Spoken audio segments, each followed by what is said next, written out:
एक राजा ने अपने सैनिकों को सड़क के बीच में एक बड़ी चट्टान रखने के लिए कहा। चट्टान को बीच सड़क में रखवाकर राजा ने अपने सैनिकों से छुपकर उस चट्टान पर नजर रखने के लिए कहा कि देखना उस चट्टान को रास्ते से कौन हटाता है। लोग उस जगह पर आते रहे और जाते रहे, लेकिन किसी ने भी उस चट्टान को रास्ते से हटाने की कोशिश नहीं की।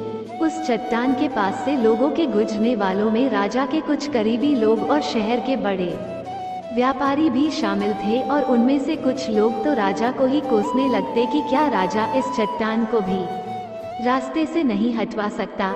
लेकिन किसी ने भी उस चट्टान को रास्ते से हटाने का प्रयास नहीं किया। ऐसा काफी दिनों तक चलता रहा। एक दिन एक किसान अपनी सब्जियों के साथ उधर से गुजर रहा था। उसने चट्टान को रास्ते में पड़े देखा और सोचा कि सबको इस चट्टान की वजह से कितनी तकलीफ हो रही है। उसने अपनी मजबूत लाठी से उस चट्टान को एक तरफ धकेलने की कोशिश शुरू कर दी।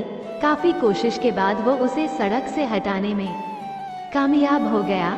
चट्टान रास्ते से हटाने के बाद किसान अपनी सब्जियों को उठाकर जाने ही वाला था कि अचानक उसकी नज़र एक पोटली पर गई, जो ठीक उसी जगह पड़ी थी जहां से उसने वह चट्टान हटाए थे। उसने उस पोटली को खोलकर देखा तो उसमें सोने के कई सिक्के थे, और उन सिक्कों के साथ राजा का एक संदेश भी था, जिसमें लिखा था कि ये सोने के सिक्के उनके लिए है जो इस चट्टान को रास्ते से हटाएगा। दोस्तों, बिल्कुल ठीक इसी तरह हम सबके लाइफ में भी कई परेशानियां आती है। कुछ लोग उन परेशानियों से बचकर निकल जाते हैं और कुछ रास्ता बदल देते हैं, और चंद लोग ठान लेते हैं उन परेशानियों का हल निकाल लेने की, और ऐसे ही लोग मुश्किलों में संभावनाएं और संभावनाओं में छिपे अवसर खोज लेते हैं। मजबूत इरादे और नेक दिल के साथ किए गए कोशिशों के परिणाम हमेशा ही अच्छे आते हैं। इसीलिए जीवन के परेशानियों से घबराओ मत, बल्कि उन परेशानियों को हल करने की कोशिश करते